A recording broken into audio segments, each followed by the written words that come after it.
त्यो कुरा म तपाईहरुलाई भन्न चाहन्छु। म ती ढुङ्गा उठाउने हातहरुलाई पनि म दोषी मान्दिन।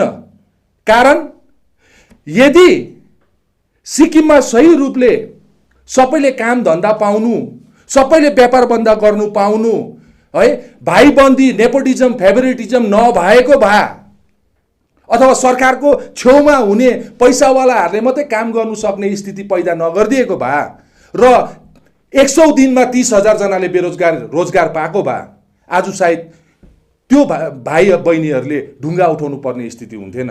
तर ढुङ्गा उठाउनु पर्ने स्थिति चाहिँ किन हुँदैछ त सिक्किममा आज भने अनइम्प्लोइड भएर, बेरोजगारी भएर, बेकारी भएर चाहिँ त्यो भाइ बहिनीहरूले चाहिँ ढुङ्गा उठाउनु पर्दैछ। र त्यो भाइ बहिनी मेरो साथीहरूलाई जसले पनि मल्लीमा ढुङ्गा उठाउँदैछ, कसैले गाडी चलाउँदैछ, कसैले जिन्दाबाद मुर्दाबादको नारा लाउँदैछ, म यहाँबाट एउटा आह्वान गर्न चाहन्छु तपाईहरुलाई। आजको दिन यो प्रेस कन्फरेन्समा आएर हामीलाई कसैलाई दोषाउनु छैन, कसैले नराम्रो भन्नु छैन। पोलिटिकल पार्टीको पनि हामीले देखिसक्यौं, सरकारको पनि देखिसक्यौं, सबैजनाको देखिसक्यौं।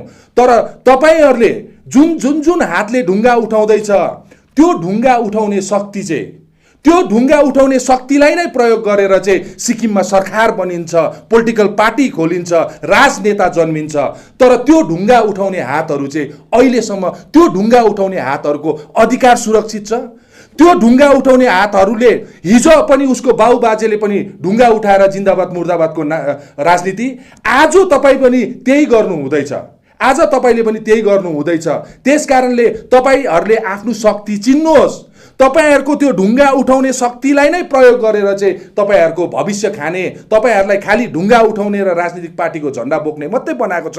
तर तपाईको भविष्य कतातिर जाँदैछ त? के तपाईको घरमा तपाईले ढुङ्गा उठाएको जुन चाहिँ शक्तिको कारणले गर्दा तपाईको घरमा इम्प्लोइमेन्ट भएको छ, तपाईको घरले पाउनुपर्ने अधिकार पाएको छ, तपाईको भाइ बहिनीले पाउनुपर्ने रोजगार पाएको छ, तपाईको भाइ बहिनीले गर्नु सक्नुपर्ने व्यवसायहरुमा तपाईहरुलाई सरकारले सहायता गरेको छैन। त्यसै कारणले गर्दाखेरि कुनै रूपमा पनि बाटो नपाएपछि अन्तिम विकल्पको रूपमा तपाईहरुले ढुङ्गा उठाउनु हुँदैछ।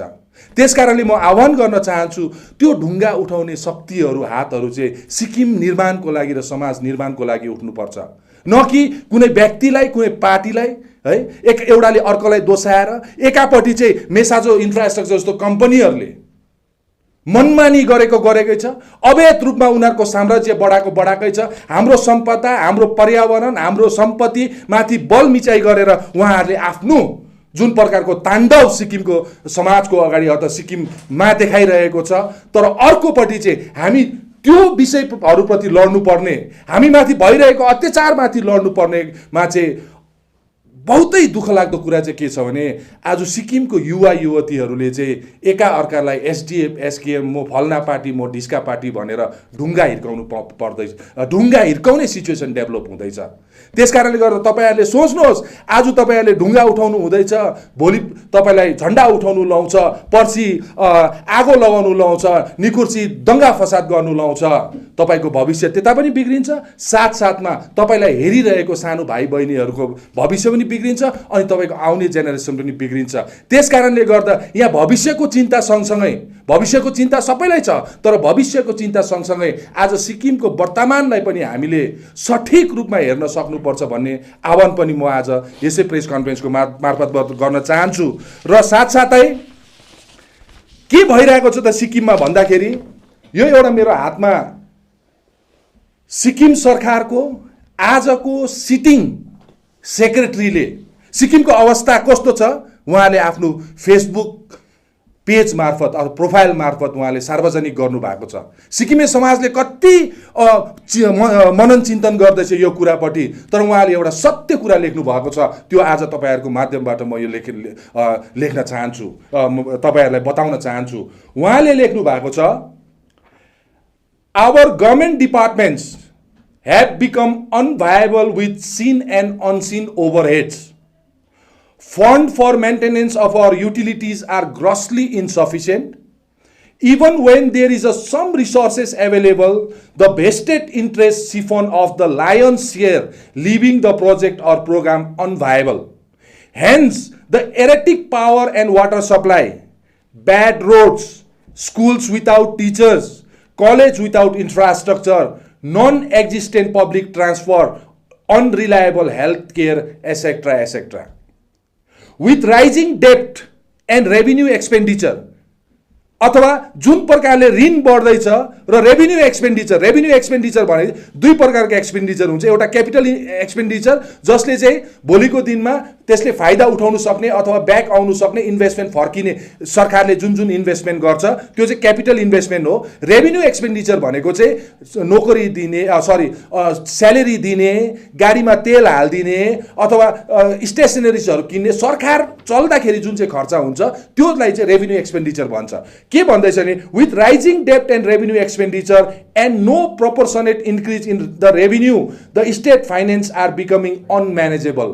आजको दिनमा सिक्किमको फाइनेन्सहरू चाहिँ अनम्यानेजेबल भइसकेको छ। अब म्यानेज गर्नु नसक्ने, यो मैले भनेको होइन, सिटिङ सेक्रेटरीले, सिक्किम सरकारको सचिवले यो कुरा लेख्दैछ। अनि उहाँले के भन्नुहुँदैछ भने, we have mismanage our state for far too long, a time is not very far when the central government will say, since the state has become unviable, let's make it a district of West Bengal or merge with North Bengal or a union territory to salvage the situation. समय यस्तो आइसक्यो, यो लेखेको उहाँले के लेख्नु हुँदैछ भने आँखा खोल्ने काम गर्दैछ सिक्किमे समाजलाई। सिक्किमे समाज सरकार अनम्यानेजेबल छ। आज 2016-17 देखि जति पनि कन्ट्र्याक्टरहरू काम गर्दै थियो आजसम्म बिल पाएको छैन उहाँहरूले। सिक्किमको लोकल कन्ट्र्याक्टरहरू समाप्त भइसक्यो। आज सिक्किममा बिजनेस गर्ने भनेको दुईटै कुरा, एउटा कुरा टुरिज्म, अर्को कन्ट्र्याक्टर। अनि यो कन्ट्र्याक्टरहरू चाहिँ सिक्किमे लोकल कन्ट्र्याक्टरहरू चाहिँ समाप्त भइसक्यो, ऋणमा डुबिसक्यो। जीएसटी नबुझेर एउटा काम गर्नुको लागि जीएसटी रेजिस्टर गर्यो, अनि जीएसटी रेजिस्टर गरेपछि आजसम्म 5 वर्षमा लाखौं अरबौं फाइन भएको छ, त्यो तिर्नु नसक्ने अवस्था भएर उनीहरू डुब्दैछ। अनि अर्को कुरा, पोलिटिकल पार्टिजहरूले चाहिँ आफ्नो वर्चस्व र आफ्नो अस्तित्व बचाउनुको लागि चाहिँ जुन चाहिँ तारेभिरको छेउमा सदाममा ढुङ्गा हिर्कायो, त्यो ढुङ्गा हिर्काउँदाखेरि चाहिँ एकाअर्कालाई ढुङ्गा हिर्काउँदा चाहिँ टुरिज्मलाई पनि ठुलो नोक्सान भएको छ। कारण टुरिज्म त्यहाँ जो टुरिस्टहरू पर्यटकहरू घुम्नु आएको थियो उनीहरू पनि